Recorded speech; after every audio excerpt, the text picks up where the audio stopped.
بسم اللہ الرحمن الرحیم۔ آج صبح سے کئی سارے لوگوں نے سوال پوچھا ہے کہ ایک خاتون جن کی ویڈیو بھی وائرل ہوئی ہے اور ان کا ایک انٹرویو بھی کسی پرائیویٹ چینل نے لیا ہے، اس سے متعلقہ اسلامی اعتبار سے اور انسانیت کے اعتبار سے، اخلاقی اعتبار سے ہمیں کیا موقف رکھنا چاہیے۔ میں نے وہ جو انہوں نے سوال پوچھا اور اس کے ساتھ پھر وہ ویڈیو بھی بھیجی، اور جو ان کے گھر کی بنی ہوئی ہے چاند رات کی، اور اس کے ساتھ جو انہوں نے انٹرویو دیا ہے وہ بھی دیکھا، تو میرے سمجھ میں یہ آیا کہ اصل میں یہ ایک خاص واقعہ نہیں ہے، بلکہ اس کے اندر 4 اہم کردار ہیں۔ ہر کردار کو اگر ہم الگ الگ رکھ کر دیکھیں گے تو ہمارے لیے بات کو سمجھنا انتہائی آسان ہو جائے گا۔ سب سے پہلا کردار تو انہی خاتون کا ہے جن کے ساتھ یہ بدتمیزی کا، بد اخلاقی کا واقعہ پیش آیا۔ سب سے پہلے کردار تو ان کا ہے، اور وہ کردار کیا ہے؟ وہ کردار یہ ہے کہ ایک خاتون جو کہ ایک شادی شدہ مرد کے ساتھ 2 سال سے ریلیشن شپ میں ہیں، یہاں پر سب سے پہلا سوال تو یہ پیدا ہوتا ہے کہ جب ایک خاتون کو یہ بات معلوم ہے کہ ایک شادی شدہ گھرانہ ہے، بال بچے دار موجود ہے، اور میں اس کی زندگی میں انٹر ہو رہی ہوں، تو کس حیثیت سے ہو رہی ہوں؟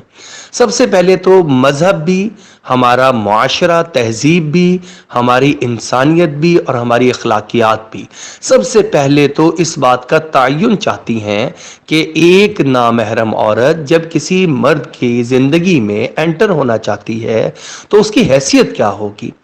یا تو وہ بیوی بن کر بیوی کی حیثیت سے انٹر ہو رہی ہے تو بہرحال اس کے حقوق بھی ہوں گے، اس کے لیے عزت بھی ہے، مقام بھی ہے، مرتبہ بھی ہے، اور اس کے تمام تر تحفظات جو اس کے حقوق ہیں ان کے تحفظ بھی قانونی اعتبار سے، شرعی اعتبار سے، انسانیت کے اعتبار سے، اخلاق کے اعتبار سے سارے کے سارے موجود ہیں۔ اور اگر وہ اپنی حیثیت اور سٹیٹس متعین ہی نہیں کرتی، بس صرف اور صرف کسی مجبوری کی وجہ سے یا ویسے ہی دوستی کی بنا پر یا اس مرد کے یہ کہنے کی وجہ سے کہ میں تمہارے سے آگے چل کر شادی کر لوں گا، مجھے ٹائم دو، اور وہ اسی کی اس شیشے میں اتارنے کی وجہ سے شیشے میں اتر جاتی ہے، باتوں میں آ جاتی ہے، تو اب اس نے اپنا سٹیٹس تو خود ہی متعین نہیں کیا۔ اب جب سٹیٹس متعین نہیں ہے تو پھر اس کے حقوق کے تحفظ کیسے ہوگا؟ پھر اس کے جو ہے اس کے ساتھ جو رویہ رکھا جائے گا وہ رویہ کیسے رکھا جائے گا؟ اس چیز کی بڑی ایک ہمیں شدت سے اس بات کے اوپر غور اور فکر کرنا ہوگا۔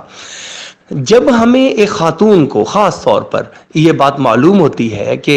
2 سال کا عرصہ، ایسا بھی نہیں کہ 1 آدھ مہینے کی بات ہو، عورت ذات جو ہے وہ اس معاملے میں بہت کانشیس ہوتی ہے اور وہ فوراً پہچان لیتی ہے کہ یہ شخص میرے ساتھ لائل ہے کہ نہیں ہے، میرے ساتھ یہ سنسیئر ہے کہ نہیں ہے، یا صرف یہ ٹائم پاس کر رہا ہے۔ تو 2 سال کا ایک لمبا عرصہ گزر جاتا ہے، لیکن آپ کو ابھی تک یہ بات سمجھ میں نہیں آتی اور آپ اپنا سٹیٹس کلیئر نہیں کرتی، تو اس طرح کا حادثہ یا واقعہ رونما ہو ہی جانا تھا۔ ایک کردار تو بہرحال یہ ہے کہ بغیر کسی سٹیٹس کو متعین کیے، بغیر اپنی حیثیت کو متعین کیے، بغیر نکاح کے آپ غیر محرم کے ساتھ کسی بھی قسم کا ریلیشن شپ، تعلق یہ نہیں رکھ سکتے ہیں۔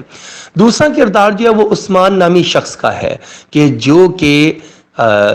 آپ کو صرف اس لیے اپنی ضرورت کے تحت یا آپ کو وہ پسند کرتا ہے، اس وجہ سے اپنی شادی شدہ گھر میں زندگی ہونے کے باوجود وہ آپ کے ساتھ ریلیشن شپ قائم کر لیتا ہے۔ دیکھیں، آپ اگر دوسری کسی عورت کے ساتھ ریلیشن شپ قائم کرنا چاہتے ہیں تو اس کا راستہ شریعت نے بھی دیا ہے، معاشرہ بھی آپ کو دیتا ہے، اور وہ راستہ ہے نکاح کا راستہ۔ فَانْكِحُوا مَا طَابَ لَكُم مِّنَ النِّسَاءِ مَثْنَىٰ وَثُلَاثَ وَرُبَاعَ، کہ تم اپنی پسند کی عورتوں سے شادی کرو، 2 سے کرو، 3 سے کرو، 4 سے کرو۔ اس بات کا اختیار مذہب بھی دیتا ہے، ہمارا قانون بھی دیتا ہے، معاشرہ بھی دیتا ہے، اور انسانیت بھی دیتی ہے کہ آپ حقوق کے ساتھ لے کر آئیں۔ لیکن جب آپ ولا متخذات اخدان، اور دوسری جگہ پہ فرمایا ولا متخذی اخدان، صرف خفیہ آشنائیاں رکھنا، خفیہ دوستی رکھنا، اس چیز سے شریعت نے منع کیا ہے، مذہب نے منع کیا ہے۔ لہٰذا دوسرا کردار عثمان کا ہے کہ وہ ایک نامحرم عورت کو 2 سال سے ریلیشن شپ میں رکھتا ہے، لیکن اس کا سٹیٹس متعین نہیں کرتا، اس کو نہ نکاح میں لے کر آتا ہے، اور نہ صرف اور لارا لگا رہا ہے کہ میں تم سے شادی کر لوں گا، مجھے کچھ ٹائم دو۔ اب اس کا طریقہ تو یہی تھا کہ گھر والوں کو بھی اکٹھے ملاتا اور اپنے رشتہ داروں کو بیچ میں ڈالتا، گھر کے بڑوں کو بیچ میں ڈالتا، اپنی بیوی کو کنونس کرتا اور ایک باقاعدہ نکاح کر کے اس کو گھر لے کر آتا۔ اور ایسی بے شمار مثالیں موجود ہیں کہ اس طرح نکاح لوگوں نے 2 نکاح کیے ہوئے ہیں اور بڑی اچھے طریقے سے خوش و خرم زندگی بھی بسر کر رہے ہیں۔ تیسرا کردار جو ہے وہ آمنہ عثمان کا ہے کہ ایک عورت کو جب یہ پتہ چلے کہ میرا شوہر ایک نامحرم عورت کے ساتھ اس وقت میں کسی گھر میں موجود ہے تو اس کا ریاکشن کیا ہوگا؟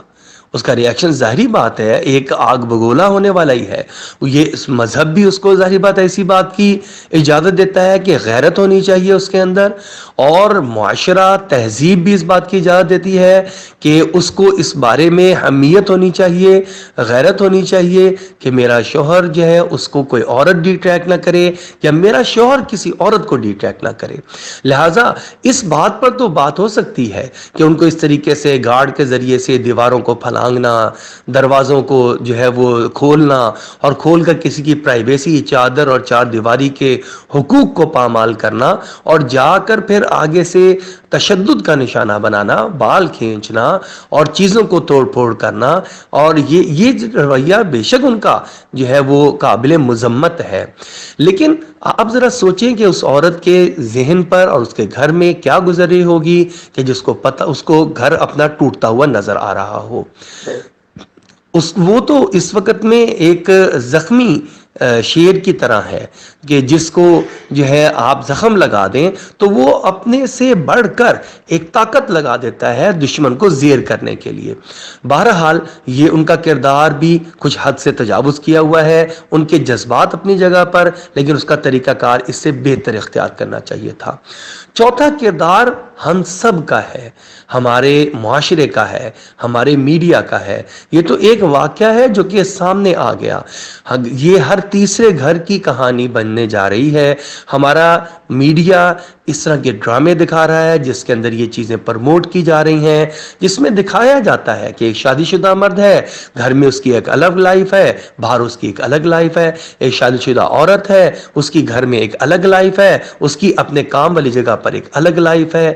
اور اس کو اتنا پروموٹ اور اتنا دکھایا جا رہا ہے کہ نوجوان نسل کے اندر یہ چیزیں رچ بس جا رہی ہیں، اور اس کو وہ جو ہے وہ لبرلزم کا نام دے کر اور اس میں اپنے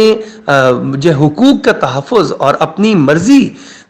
کا نام دے کر، لبادہ اوڑھ کر اس کو پروموٹ کرنے کی وجہ سے آج یہ مسئلہ ہر تیسرے گھر کا بننے جا رہا ہے۔